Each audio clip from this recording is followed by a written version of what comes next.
بەناوی خوای جوانکاری جوانویست بنەرانی خۆشەویست سڵاو و ڕەحمەت و گەورەی پەروەردگارتان لێبێ. سپاس و ستایش بۆ گیانی پاکی سەرداری مرۆڤایەتی محەممەد المستەفا صلی الله عليه وسلم. خۆشحاڵین کە لە لایڤێکە لە خزمەتانە بین بۆ تەوەرێک بەناوی بەختەوەری چییە.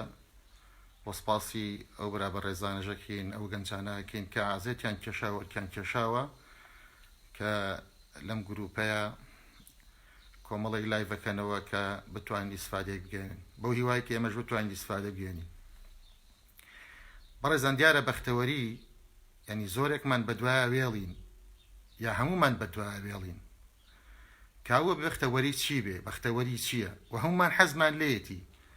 شتێک نییە کەس حەزی لێ نەبێ، شتێک نییە کەس بەدوایە وێڵ نەبێ. بەختەوەری بەڕێزان ئەو ئاسوودەیە ڕۆحیەیە کە بەهۆیەوە جەستەش ئیسراحە دەکا. یا بەختەوەری ئەتوانین بڵێن سوکنایی و سەکینەت و ئۆقرەگرتنی لاشە و ڕۆحە بەیەکەوە. چونکە ئەگەر ڕۆح ئاسوودە نەبێ، ڕۆح بەختەوەر نەبێ، ئەوە جەستە بەدوایە بەختەوەر نابێ یا جەستە خۆشگوزەران نابێ. دیارە بەختەوەری شتێک نییە بە یەک جار بەدەست بێ و شتێکی ڕێژەییە. ئەم ڕێژەیە لە کەسێکەوە بۆ کەسێکی تر ئەگۆڕێ. هەندێک کەس ئەتوانێت زوو بەدەستی بێنێ یا زیاتر بەدەستی بێنێ یا پەلەی تیابکە و هەندێک کەس لێیونە تا ئێستا بۆی نادۆزرێتەوە. واتە بەختەوەری لێک شتێکی بچووکە ئەبینێ کە سەیرەکە ئەوەش بەختەوەری نیە و لێ بێ تاقە دەبێ. و هەندێک لە ڕاوەکاران ئەڵێن بەختەوەری واتە ژیانێکی بێ موشکیلە و دوور لە دەر لە ڕاوکێ و قەلەقی. دیل کارنجی ئەڵێ بەختەوەری ئەوە نییە تۆکەیت و چیت هەیە، بەڵکو بەختەوەری ئەوەیە تۆ ڕوئیات چیە بۆ ژیان، تۆ خوێندنەوەت چیە بۆ ژیان، دیدگای تۆ بۆ ژیان چییە. بۆچی لە پێناسەکانە ئێمە وتمان بەختەوەری ئەو ئاسوودەیە ڕۆحیەیە کە بەهۆیەوە جەستەش ئیسراحەت دەکات. چونکە تا ڕۆح ئیسراحەت نەکا جەستە ئیسراحەت ناکا. چونکە زۆرێک لە شتە جوانەکان و لە شتە خۆشەکان بەچاو نابینرێن یا بەچاو ئینسان هەستیان پێناکە. ئەی بەچی هەستیان پێکە؟ کەمجار ڕۆح هەستی پێکە، ئەبێ ڕۆح ئیسراحەتکە. بۆیە کە تۆ کە کاتێک خەوێکی خۆشە بینی ئینسان لە خەوە چاوی داخستووە، کابوو کە ئەو خەوە خۆشەی کە ئەیبینێ چاوی نایبینێ، ئەی چی بینێ؟ ڕۆحی بینێ. یا کاتێک کە بە توندی ئەگری ئەم گریانە چاو داخە. بۆچی؟ چکە ڕۆحی هەست بە ئەماکە. یا کاتێک ئینسان ئەچێتە قوڵایی عیبادەتەوە دیسان چاو داخە. یا کاتێک خۆشەویستێکە دەبینی لە دوای دابڕانێکی زۆرە کە باوەش بەیەکاکەن لەگەڵم خۆشەویستیە چاو داخەی. بۆچی خۆتۆ ئەمە ئەگەر چاودانە خێز پێ ناکەی؟ ناکە چاوداخەی تەواوی هەستەکانی خۆت لە ڕۆحاکۆکەی تۆ ڕۆح زیاتر هەستی پێکە، قوڵایی ئەو بەختەوەریە لە ڕۆحەوە هەستی پێکەی. دکتۆر ئانوشا کە دکتۆرێکی دەرونی ئێرانیە ئەڵێ ئێمەی مرۆڤ بەختەوەری لەو شتانەیە بینین کە نیمان و خۆزگەی بۆ دەخوازین. زۆربەی هەندێکمان واین تۆ کە شتێکت نییە هەوڵی بۆ بدە، بەڵام بەختەوەریەکانی خۆت لەسەرەوە کۆمەکەرەوە. ئەی چی بکە؟ ئەڵێ هەر ئەوەش هۆکارە کە نرخی ئەو شتانە نازانین کە هەمانە و بەکەم سەیریانەکەین. ئێمە جاری وایە کۆمەڵێک ئەو نیعمەتانەی خۆی پڕگار بە تۆی بەخشیوە بەختەوەریەکان نازانین لەوە ببینینەوە. هەندێک وا تێدەکەن ئەگەر بەختەوەری لە هەندێک شتێکەوە بەدەست دێ. بۆ نمونە هەندێک وا سەیرەکان ئەگەر ئینسان ماڵ و سامانی هەبێ، سارێکی فەخفەخە و تەنتەنە و نۆعێک لە جوانی هەبێ، پارە و سەروەت و سامانیە بێ، ئیتر ئەمە هەمووی بەختەوەریە. وەکو چۆن مەسەلەن هەندێک ئەڵێن ماڵ و سامان ئاسوودەیی خێزان، کە ئەسڵەن ئەمە وانە. چونکە زۆر کەسانێکەن ماڵ و سامانیان هەیە ئاسوودە نین، نەڕۆحیان ئاسوودەیە، خۆیان وەکو تاک نەخێزانیان ئاسوودەیە. یا هەندێک مەسەلەن لە کورداواری خۆشمان ئەڵێ پارە و ماڵ و سامان هەموو شتێکە، ئەگەر هەت بێشتیت و بەختەوەریت و ئەگەر نەشت بێ هیچ. کە ئەمانە ئەم نمونانە زۆرە کە خەڵکێک پارە و سەروەت و سامانی هەیە و بەڵام بەختەوەری نەکردووە. بۆ نمونە بەڕێزان گەورەترین دەوڵەمەندی سعودی ساڵی 2008 بوو لە بینایەکی 12 قاتەوە خۆی فڕێدا خوارەوە. خۆ ئەگەر بەپێی ئەم خوێندنەوەی ئێمە بووایە ئەبیامە کەسێکی زۆر بەختەوەر بێ. صاحبی یا بڵین خاوەنی چەند ملیارات دۆلار بوو بەڵام بەختەوەر نەبوو. هونەرمەندی ئەمریکی مایکل جاکسۆن لە کۆتایی تەمەنیا لە دوای ئەو هەموو ناوبانگ و ئەو هەموو سەرمایە کە کۆی کردبەوە بە تەنها ئەژیا. خۆی لە وتەیەکیە ئەڵێ سەروەت و سامانەکەم نەیتوانی یا من نەمتوانی ئاسوودەیی کۆ بکەمەوە بە سەروەت و سامانەکەم و بەختەوەری بەدەست بێنم. کەوابوو ئەمە شتێکی ترە، ئەستێرەیەکی دنیای خۆی بوو و کەسێکی سەرمادارێکی گەورە بوو. هورنبەند و ئەستێرەیەکی تری ئەمریکی سەرمایەدار ڕۆبین ویلیامز، ئەمەش کە تووشی کە ئابە و قەلەقی و بێزاری بوو لە تەمەنیە. بۆچی؟ چونکە وێڵ بوو بە دوای بەختەوەریە، ئەم بەختەوەریەی هەر بۆ نەدۆزدایەوە. ستیڤن غۆت بە زمانی خۆیان دیسانە ئەستێرەیەکی دنیاکەی خۆیان بوو، سەرمایەدارێکی جیهانی گەورە بوو. ئەزانن چۆن مرد؟ خۆی سووتاند. کابوو سەرمایە ئەوە نەبوو. ناوبانگ و شوهرەت بەڕێزان، نووسەر، توێژەر، ئەکادیمی، نازانم چی ناو ئەنێی. و ئەزانم کەس نییە بەقەدەر دیل کارنجی نووسەرێکی گەورەی ئەمریکی بەناوبانگ نەک لە ناو غەربیە، لە ناو خەڵکی موسڵمانیشە بەدەیان کتێبی هەیە، بەدەیان زمان تەرجەمە کراوە. کتێبی هەیە ئەوەی من سەیرم کردووە بە 50 زمان تەرجەمە کراوە کە لە بواری گەشەپێدانی مرۆیی و لە بوارە دەرونیەکان ئاشتی نووسیوە. ئەزانن ئەم پیاوە هەر کتێبێکی هەیە بۆ معلوماتی بەڕێستان دەعی القەلق وەبدەئی الحەیات، واز لە دڵە ڕاوکێ بێنەوە ژیان دەست پێ بکە. ئەم کتێبە کە من خۆم خوێندومەتەوە 50 بە 50 زمان تەرجەمە کراوە، دەیان خەڵکی کوردی خۆمان خوێندوێتەوە، دەیان خەڵک. ئەزانی ئەم پیاوە بەناوبانگا کە زۆرێک لە کتێبەکانی هەیە ئەو بەڕێزانی کە گویان لێ ئەزانن کە کتێبەکانی زۆر ناودارن، ئەمە لە دواییە بە تەنهاژە و زۆرێکیش لەسەر چاوەکان ئەڵێن لە دواییە خۆی کوشت. بەڕێزان، جیمز ڕۆبەرت بیکر نووسەری بەناوبانگ لە ساڵی 1990 نووسەرێکی زۆر بەناوبانگی جیهانی، ئەزانی دوای خۆی کوشت. ئینس هەمغاوای خاوەنی جائیزەی ئۆبڵ، خاوەڵی جائیزەی نۆبڵ عەفو لە نووسین و وەرگێرانە، کەسێکی زۆر ناودار لە عالەمە. ئەزانن ساڵی 1960 خۆی کوشت. ئەمانە ناودار نەبوون، ئەمانە پارەیان نەبوو، کەوابوو ناوداریش ئینسان بەختەوەر ناکە، یا بڵێن ڕێژەیەکە لە بەختەوەری. دوایی لەسەر ئەوەی بەختەوری لەکوێیە، چکە ئەماڵێن بەختەوەری چییە؟ هەندێک خەڵک وازانێ شەهادە بەختەوەریەکە. ئەگەر دکتۆرای هەبوو، ئەگەر مامۆستای زانکۆ بوو، ئەگەر تەبیبێکی بەناوبانگ بوو، پزیشکی سەرکەوتوو بوو، ئەمە بەختەوەریەکە. جێگیری مەعهەدی نەفسی تەعلیمی بەریتانی باشە پێش 3 ساڵ پێش خۆی کوشت.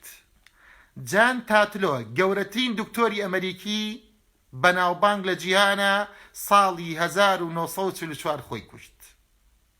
یۆتا کاتانیامە زانای بەناوبانگ لە ڕیاضیاتە، زانایەکی یابانی کە لە عالەمە بیردۆزەکانی ئەخوێنرێن ساڵی 1958 خۆی کوشت. کەوابوو شادەش بەختەوەر نەیتوانی بەختەوەرمان بکە. سیاست بازاین ئەم دنیای سیاسەتی ئینسان بەختەوەرەکە. سیاستێک ئەگەر جۆرج واشنتۆنی بەختەوەر نەکرد بێ، بە تەمامە بە لە دنیای سیاسەتیشە ئینسان بەختەوەر بێ.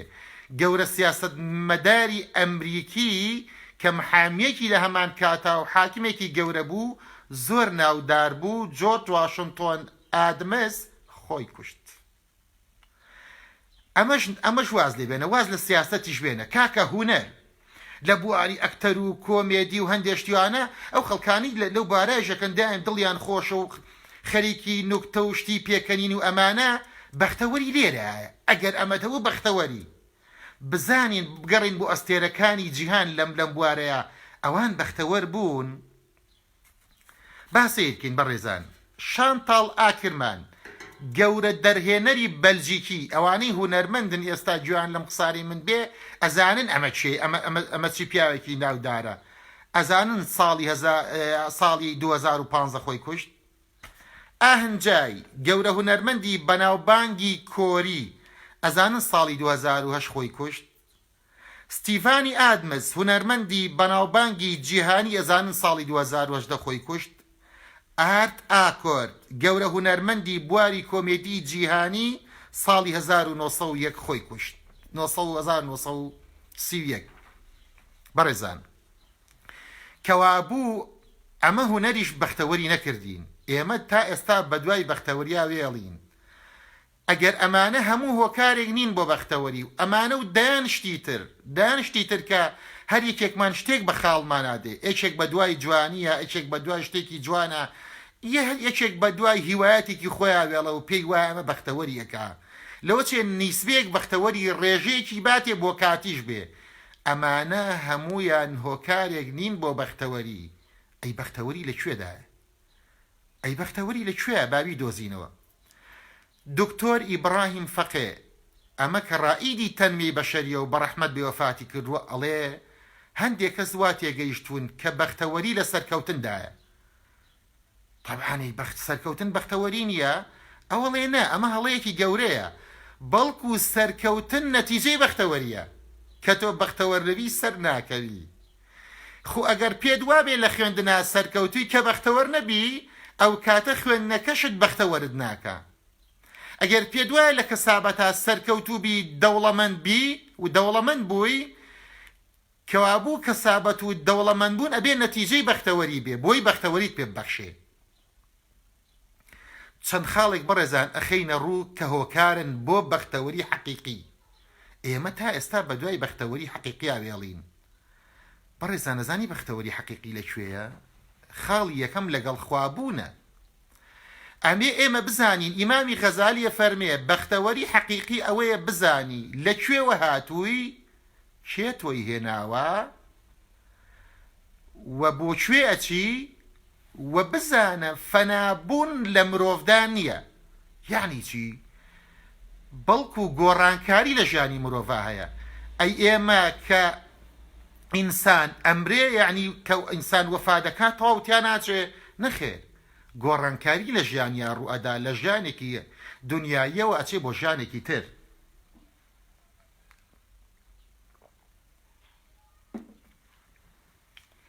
کاو بەڕێزان لەگەڵ خوابوون ئەلا بذیکری اللهی تەطمەئین القلوب ئێمە عولەمانی علم النەفس ئەڵێن لە سەتا حەفتای ئینسان لایانی ڕۆحی ئەبێ بەختەوەر بێ لە سەتاسیەکەی لاشەیە خۆی بە دوایە ڕوا کەوابوو بە زیکری خوا تۆ بەختەوەری کاو بە ئیستیغفاری خوا فەقولت استەغفروا رەبەکم ئەگەر تۆ ئیستیغفاری خوا بکەی إنه كان غفارا أي توي مسلمان ناتو يكي لا بختوريكاني هواتكاني دنيات أود نية كا خواهي پردگار لێت خۆش بێ استغفر الله بکە قورآنە فەرمێ فقلت استغفروا ربكم إنه كان غفارا استغفار بخوا لێت خۆشە بێ يرسل السماء عليكم مدرارا داوای باران و ڕەحمەتی خوا بکە لە ئاسمانەوە دێتە خوار ويمددكم بأموال وبنين خواهي پەروەردگار ماڵیشت پێدا و مناڵیشت پێدا چیتریشت ئەوێ بە ئەستەغفر الله دەست کەوێ ئێمە هەمومان بۆچی ئیژەکەین بۆ بەهەشت ويجعل لكم جنات ويجعل لكم أنهارا خۆشیەکانی بەهەشتت پێبەخشێ هەمومان هەوڵەدەین بۆ بەهەشت بەڕێزان ئەوە بزانن گەورەترین عیبادەتیش ئەوەیە کە تۆ بتوانی لە گەورەترین عیبادەتەوە دەست پێ بکەی کە نوێژەکانە لە کاتی خۆیە خاڵێکی تر بەڕێزان بۆ بەختەوەربوون لەسەرم خاڵە زۆر نەوەستین ڕازی بوونە بە قەدەری خوا بە قەدەری خوا ڕازی بە و بەو بەشەر ڕازی بە کە خوای پەروەردگار پێی داوی چونکە خوا ئەزانێت چی بۆ تۆ باشە ئەی خوای پەروەردگار لە هەموو کەسێک دڵسۆزتر نییە بۆ بەندەکانی با دڵنیا بە ئەوەی خوای پەروەردگار بۆی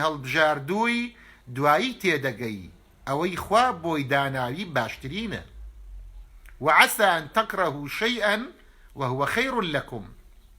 زۆر شتانێک کە ئێمە پێمان ناخۆشە دوایی خەیرە بۆ ئێمە کەوا بوو بەم قەدەری پەروەردگارە بە هەموو شتەکانی پەروەردگار ڕازی بە و بەختەوەری خۆت لەوەیە بدۆزەرەوە. خاڵێکی تر بەڕێزان کە ئەمێ ئیشارەتی پێ بدەم خاڵی سێمە کاری خێرخوازی. بەڕێزان کاری خێرخوازی زۆر مهمە، ڕۆحت ئاسوودە ئەکا و بەختەوەریت پێبەخشێ. من عمل صالحا من ذكر أو أنثى وهو مؤمن فلنحيينه حياة طيبة. اتوناتي حياتك طيب خوش گوزران و بختورد بدز بيني بلي اي چی بکە من عمل صالحا عملي صالح بکە. عملي صالح چێ بەڕێزان هەر کردەوەیەکی باش بکە مع عملي صالحة ولنجزينهم بأحسن ما كانوا يعملون. خوای پەروەردگار بە باشترین شت پاداش دەداتەوە لەوەی کە تۆ کردوتە کە لە باشتەکەی خوای پەروەردگارە پاداش دەدێتەوە. غاندی ئەڵێ هەمووتان ناوی غاندیتان بیستووە، ئەڵێ چەندە ببەخشی و خزمەت بکەی ئەوەندە بەختەوەری، چەندە ببەخشی و چەندە خزمەتکەی ئەوەندە بەختەوەری. ئێمەش بە دوای بەختەوەری ئەگەڕین، دەوەرە ببەخشە با بەختەوەر بی، وەرە خزمەتی خەڵک بە با بەختەوەر بی، با ڕۆحت ئاسوودە بێ لاشت بە دوای ئەو ئاسوودەیە ئەڕوا. بەڕێزان سەلاح الدینی ئەیوبی باپیرەمان 81 ساڵ حکمی کرد. لەوەچی هەندێکتان بزانن حکمی سەلاح الدینی ئەیوبی 8 وڵاتی گرت و وادە دەسەڵاتەکەی بەسەر 8 وڵاتە هەبوو، هەم کوردستانی خۆمان، یەمەن، ئوردن، سووریا، لوبنان، سعودیا، سوودان و میسر و پاشان قودسیشی ڕزگار کرد. 81 ساڵ حکمی کرد.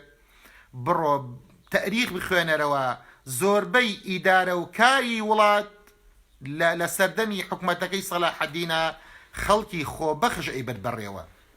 تەنها 4 وەزارەتی هەبوو، 4 وەزارەت ئەو حکومەتەی ئەبد بەڕێوە بۆ ماوەی 81 ساڵ تەریخێکی تۆمار کرد. حتا دنیایە کە 770 ساڵە حکومەتەکەی سەلاح الدین نەماوە، بەڵام مێژوویەکی وا پڕشنگداری تۆمار کردووە بە هەزاران ساڵی تر لە دوای خۆی.